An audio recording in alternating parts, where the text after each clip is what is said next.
And so that's kind of cool to see that happening, to see the technology that enables online video, which is really a complex form of broadcasting, and also online podcasts, which is a complex form of radio, enable that sort of independent journalism, and to see people able to not precisely exploit that, but make use of it. That's a very good thing.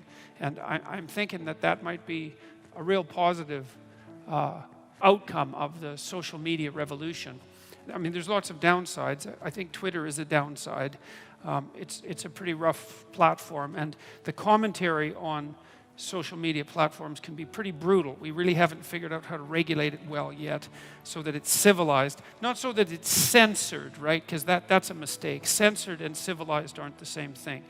Properly regulated is civilized, and we don't know how to do that. But YouTube and podcasts have opened up a huge market for intellectual material in a manner that's never really happened before. And you're also seeing this happen with audiobooks. You know, the audiobook market has absolutely exploded in the last 5 years. About a third of books sold now are audiobooks.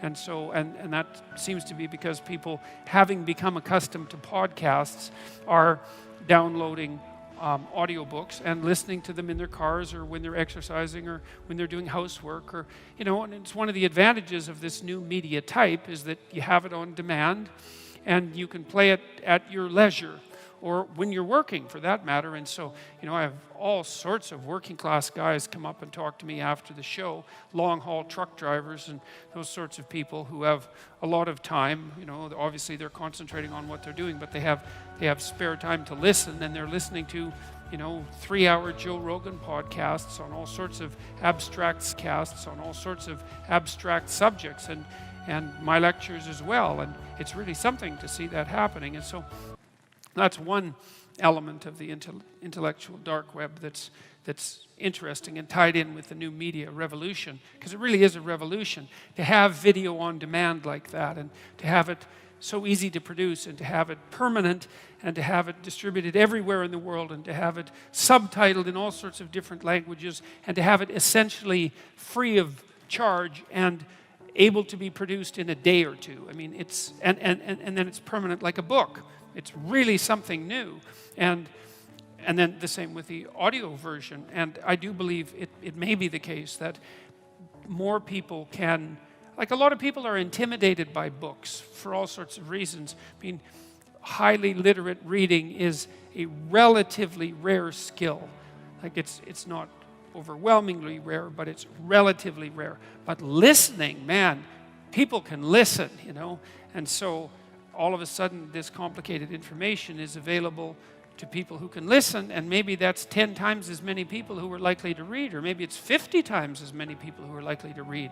So God only knows what the consequence of that is going to be. That could be a real education revolution, and hopefully we'll be smart enough to take advantage of that carefully over the next 10 years and find out if that is the case. And I'm optimistic about it, because one of the things that really is cool about the internet is that, you know, if you want to learn something, you can pretty much type in your question, whatever it is, and somebody will have put up a YouTube video that tells you how to do it.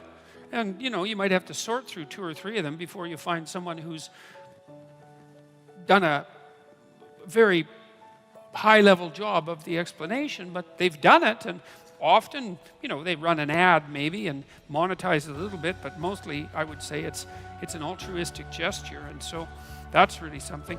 And the other thing the intellectual dark web people have in common is that, well, they're opinionated and fairly tough-minded, but more importantly, they don't think their audience is stupid. And that's really something, and I think they're right. I'm not going to assume instantaneously that that's a consequence of something particularly moral about the people who make up that group. I think it is a testament to their faith in the essential nature and in the essential quality of human. When I step into an old school television studio, it feels like 1975 in some sense. You know, the person I'm talking to isn't really there. They're really a speaking device for the corporation. And they have to be, because the corporation, which is running high expense, low bandwidth television, where every minute or every second is extraordinarily expensive, they can't really take risks. They can't have free-flowing conversations on the off chance that something goes dreadfully wrong, and it might, right? And so everything is scripted, and then you have 30 seconds to make your point, and like there's just some things you can't say in 30 seconds. You have to compress them down to the point where they're actually foolish. It's actually foolish to try to do it, but what else do you have? Whereas with these long-form conversations, man, you can actually have a discussion about something.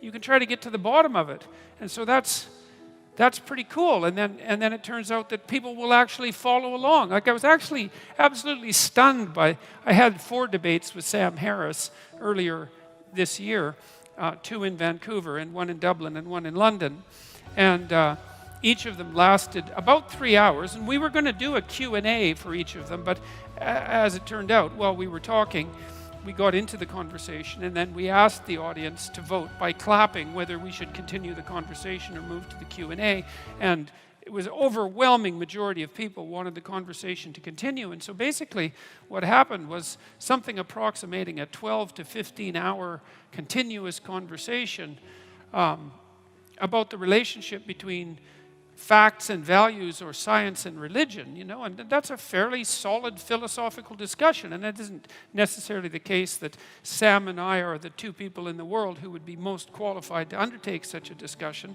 but we did our best, and it was a pretty high-level conversation. I mean, for me, it was approximately the level, I think, that would characterize a pretty decent PhD dissertation defense, and that's fairly high-level intellectual conversation, and the audience was just with us the entire time. And so that's cool, man.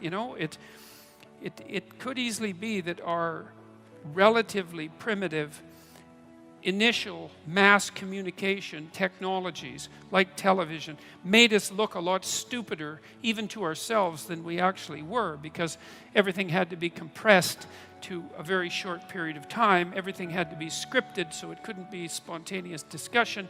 You couldn't assume that your audience knew anything because maybe it was the first time they watched the show. You couldn't assume that they remembered anything because you didn't know, like if it was a series, whether they had participated in the entire series. You had to aim at the lowest common denominator, and you couldn't assume much of an attention span. But it turns out that people have an incredible attention span. Like I was just rewatching Breaking Bad, and I don't know how many hours Breaking Bad is. It's like, there's 6 seasons, must be 60 hours, I think, something like that. And it's a continuous 60-hour movie. And that's a long movie, and it's really engrossing. And there's all sorts of other shows that are perhaps of equal complexity. And man, people have no problem with them at all, right? They just eat them up. So it turns out maybe we're not so stupid.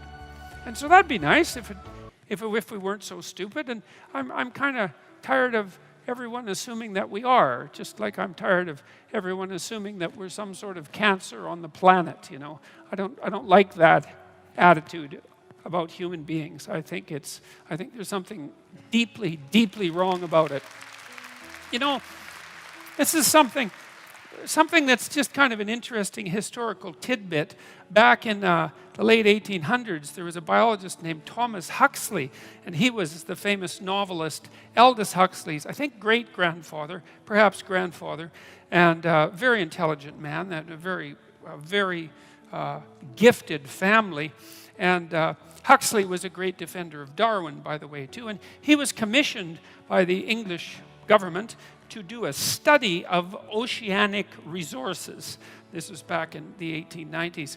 And because the English at that point were concerned to some degree that, maybe it would be possible that we would overfish and cause trouble because of that. And Huxley did an exhaustive study, and he concluded that there's so much ocean and there's so much resource in the ocean that there wasn't a possibility that human beings with their rather puny technologies could ever do anything but put a small dent in the absolute overwhelming plenitude water that covers more than half the planet. And so that's only 130 years ago, thereabouts. That's not that long. You know, that's 2 relatively old men ago. It's not that long. And you know, you have to put them back to back, sort of. And so that's yesterday in some sense. And it really wasn't at all until the 1960s that we had some sense that we had developed technologically to the point where some of what we could do mechanically might start to have planetary repercussions. Say with, you know, we saw that with air quality in cities, for example, and the denuding of the countryside, and then perhaps the overfishing in relationship to the oceans, which started to happen after World War II. But nobody had any sense, really until 1960, that, well, maybe we had to take care of things a little bit better than we were, because there was more of us. We were starting to become a force that was, to some degree, a match for nature, you know, and bloody well, thank God for that, you know, because nature was more than a match for us for a very long period of time, right? Our species has come up through epochs, eons of absolute brutal privation and difficulty and starvation and freezing temperatures and burning in the desert sun and lack of water and lack of hygienic facilities and like just hand-to-mouth suffering. And, you know, we've managed to organize ourselves to the point where that's still the lot of a substantial number of people on the planet, but that's decreasing very rapidly. You know, the UN now projects that by the year 2030, abject poverty, which is defined as living on less than $1.90 a day in today's US money, will be eradicated. There won't be anybody in the world that poor. And the cynics say, well, that's a pretty damn low barrier, let's say. But if you double it, you also see that's decreasing very rapidly. And if you triple it, you see that's decreasing very rapidly. And you got to draw the bloody line somewhere, you know, and abject poverty is abject poverty. And the fact that it's decreased by 50% in the last 12 years, from 2000 to the year 2012, we decreased the absolute level of abject poverty in the world by 50%.